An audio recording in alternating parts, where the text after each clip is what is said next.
Hi guys, welcome back to the shop.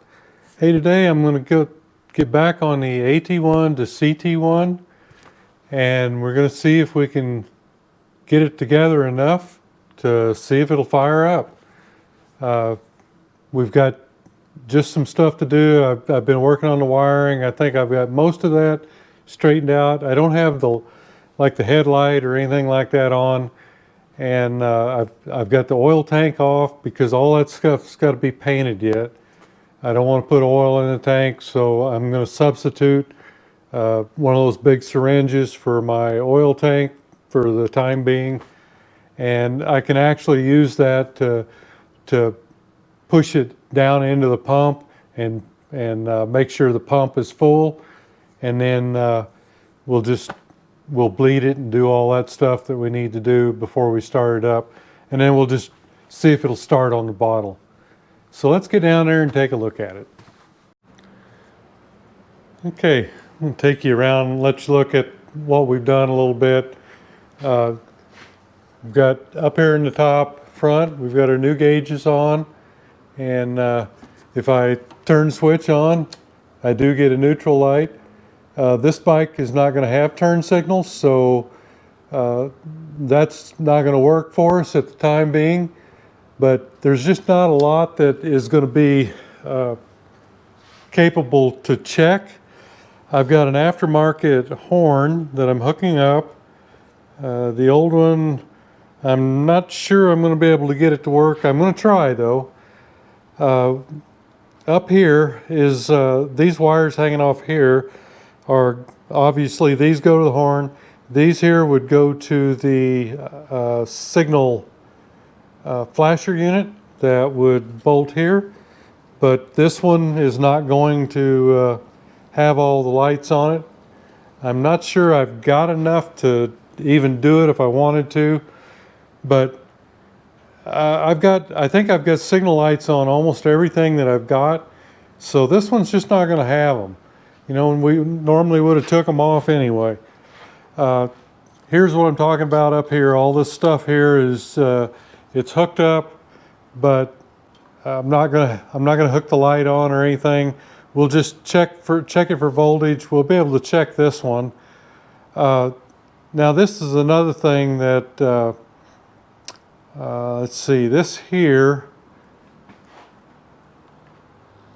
No, that's right. That's right.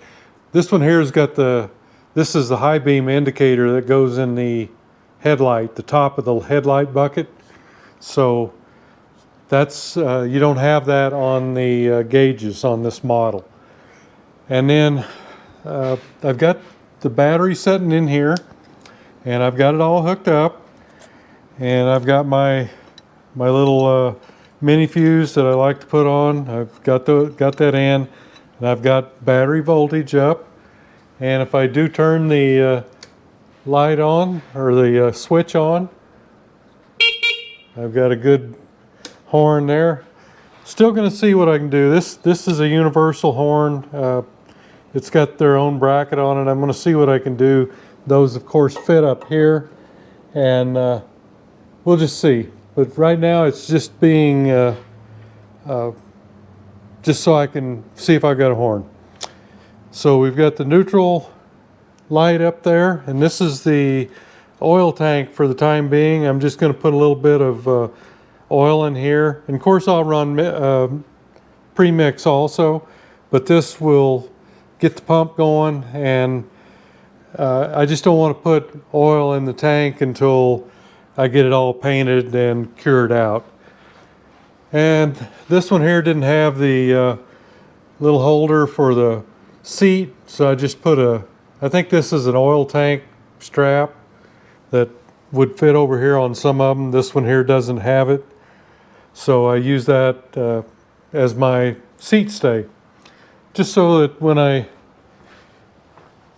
lean it over here on the hot pipe, it doesn't hit the hot pipe. That would be that would not be good after putting all that work into it.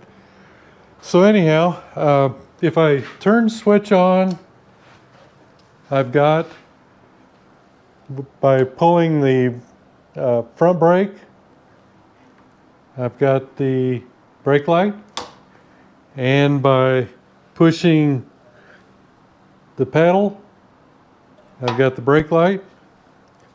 I think that's just about all that runs off of the battery on these. So we've got most everything we need.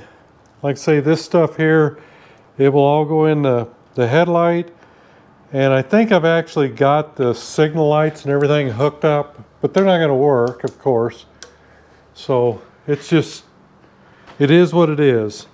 And right now I want to get down here and I want to put some oil in the in our little substitute tank here. This is the hose that actually runs to it from the tank. I've just got a little piece of hose that I screwed into the bottom here with a piece of tubing in it, and we'll just put a little bit of oil in there and then bleed the pump. Okay, let's get us a little Yamaha lube in there.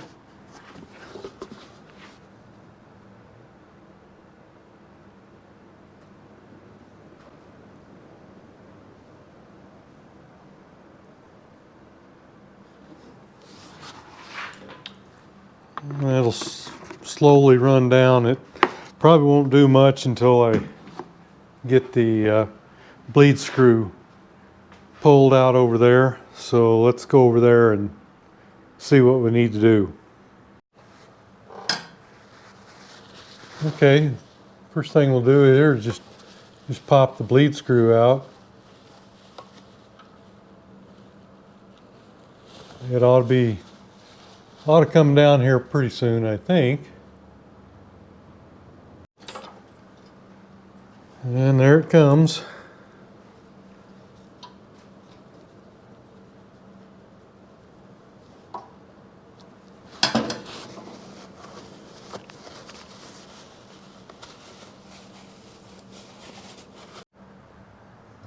All right, our next goal is to pop this loose. And I'm not gonna pull it all the way out. I'm just gonna loosen it up good and stick a rag under it so I don't make too big a mess. And then we come down here to the pump and we start our purging, and I'll just keep doing this.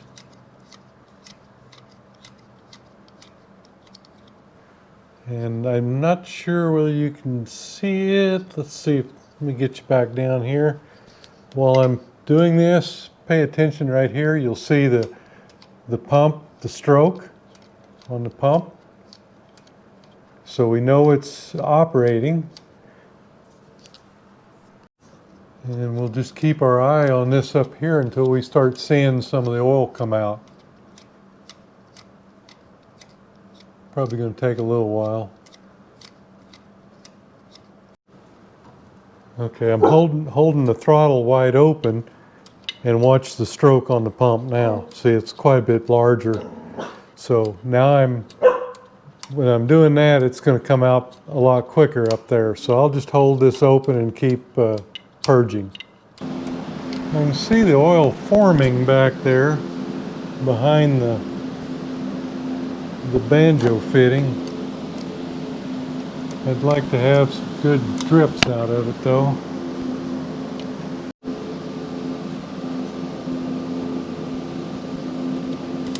Well, it was running down underneath where it goes and down around the fin down here. That's why it's run all the way down in the front. I couldn't even see it coming out, but it is. You can see it dripping off there. See there? Okay, so we've got our oil up there. So let me go ahead and get the fitting back up.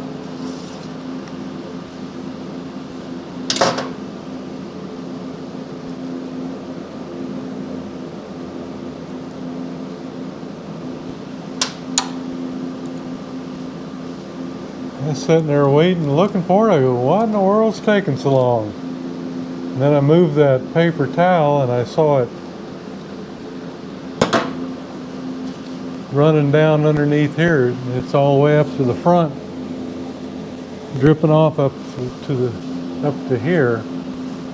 That's kind of not what I wanted to happen when I was, you know, starting out with this everything clean or reasonably clean. Okay, we've got oil up there. I'm going to continue to run it a little bit and try to fill this area up here, get some into the manifold. Okay, so we'll check the oil here, and I'm pretty sure I put it in here. It's been several months ago, I think, when I did this.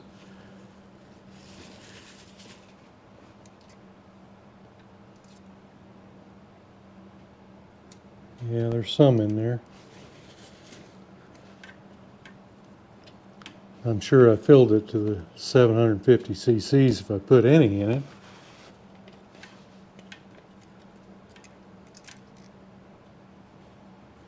Yeah, it's running about halfway up, in between the two lines.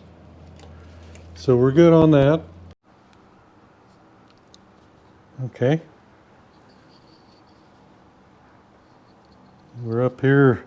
Let's see if we've got some spark.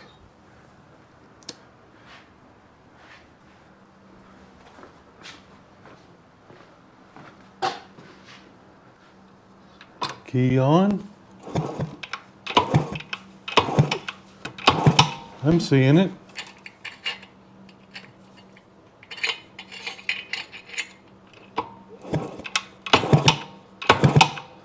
I'm not sure whether you did or not, but I did.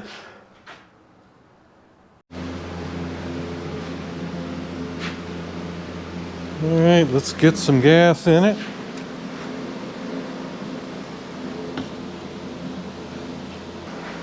Put a little pre-mix in it, like I always do.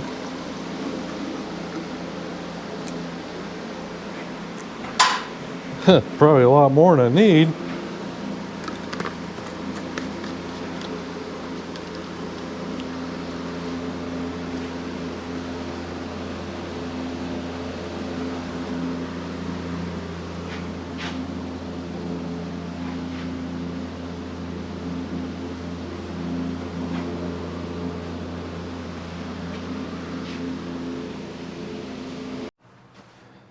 All right, let's see if we got a leak on this one. Let her go.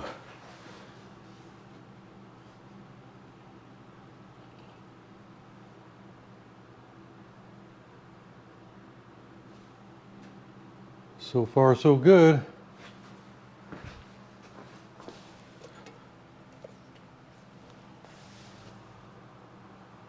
Well, looks like we're all right.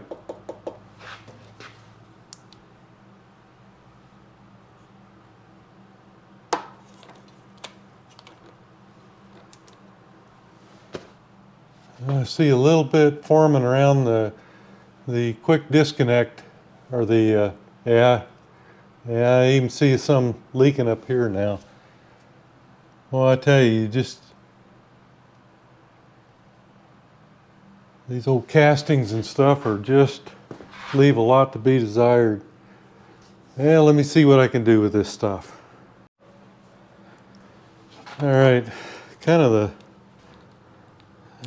most obvious, I guess, is to see if we've got the floats stuck there. Kind of clean it up and see if that'll help. And another thing is give this a little push. Oh, that was kind of loose, so that might be part of it. But I'm still seeing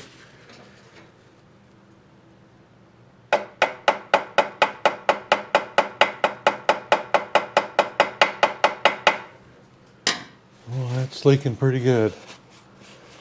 Really hate taking those things off. It's such a pain getting the air cleaner boot on, but it's leaking pretty bad. Seems like it's coming from the float bowl area, so we're gonna have to do something with that before we continue. That's not good. All right, get this puppy off and we'll just see. You can kind of see where it just kind of leaks below the float bowl. Either I've got the float adjusted too high or we've got a little issue with sealing at the gasket area there. So let me get it over on the bench and see what we got going. All right, I think I see the issue. This, not too long ago, I bought a few of these gaskets that had this, they're kind of a metal, or they have like a metal finish on them. And every one that I've used so far has been a problem. So I think I think this is the last one. I've always had to replace them. I don't know what this is, but it's not a good sealing area. So you can tell that, you know, on the gasket or on the sealing surface here, you've got this little ridge, and that helps there. But on the float bowl, there is no ridge. So it's got to be a good sealing area here, or it's just not going to do it. It looks like the float is just fine. I think I've got some of these gaskets, so let me go look and see what I can find. All right, guys. If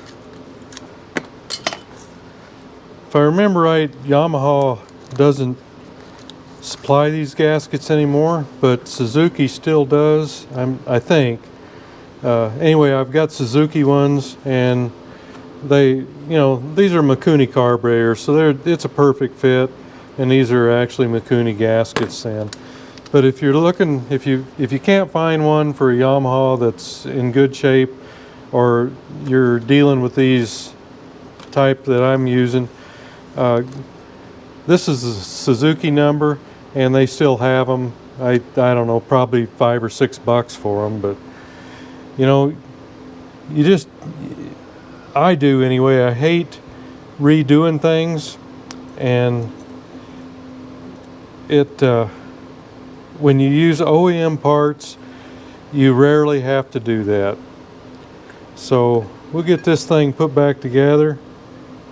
I kind of checked the sealing surface, and it looked like everything was as it should be. On some of these, and this one here had one too, you can see here where it had been kind of beat up on the corner, and I had already straightened that out. You have to get in there with a pair of pliers or maybe a punch and a hammer and just kind of knock it back out. It's like they drop them on the corner or something, and I think you can kind of see here where it was hit here and kind of pushed all this in. So you got to make sure that the sealing surface has the best chance that it can, in order to keep from having a problem like this. Anyhow, I think this is going to fix it, because I've run into this before. I can't remember where I got these, but I think I got 2 or 3 of them, and they were cheap, and they're no good. So don't buy cheap. All right, before I put this back on, I'm just going to verify that I've fixed my issue. Got the fuel running in. Oh boy, I got it. That's worse than it was. Gee willikers. I got it running out of this gizmo up here.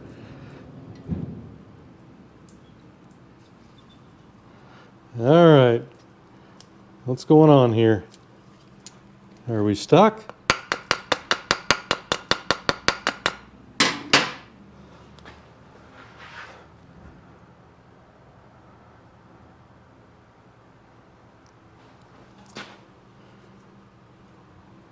All right, I think we were stuck. Okay, no more leaking out the tube or the side here. Must have been something under the needle or something. Let me get some paper towels and we'll clean that up and watch it.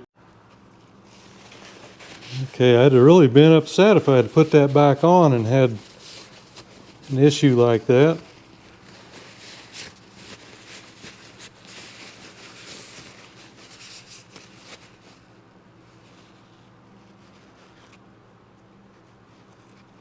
I've still got fuel on coming out of the bottle, so I think it's okay. We just had something under the needle, or the float was sticky or something. But I think we may have eliminated the problem.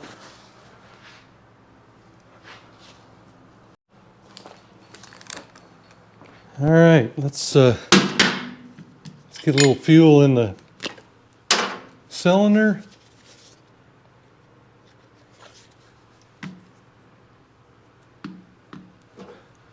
And get her plugged back in.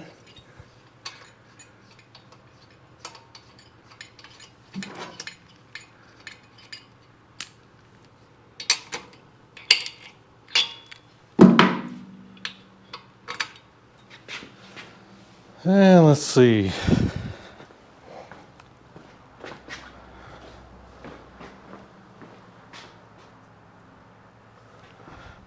Got fuel on. And we got ignition on. And we got the choke on. All right, let's see what we got now.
The bottle, which is pre-mix, and the oil pump.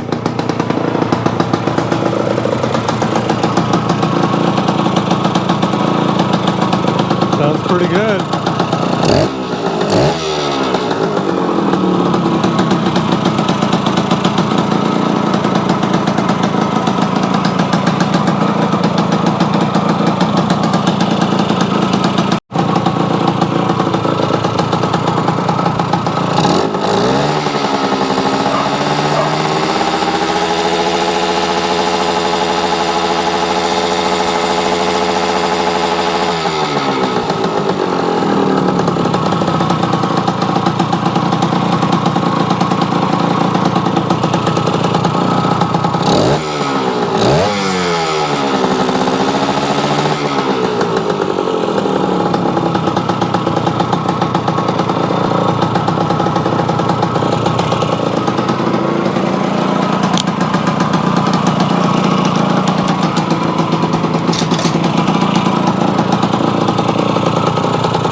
Okay guys, there you have it. The AT-1 to CT-1 runs. Sounds pretty reasonable. Just got a lot of paint and stuff to do yet, but the engine sounds good, and I don't know what the deal was with those gaskets. I think I had 3 of those that I got for like 10 bucks. And normally those gaskets that I get from Suzuki, I think they're between 5 and 6 bucks a piece. So don't cheap out on the carburetor gaskets. Get the OEM if you can.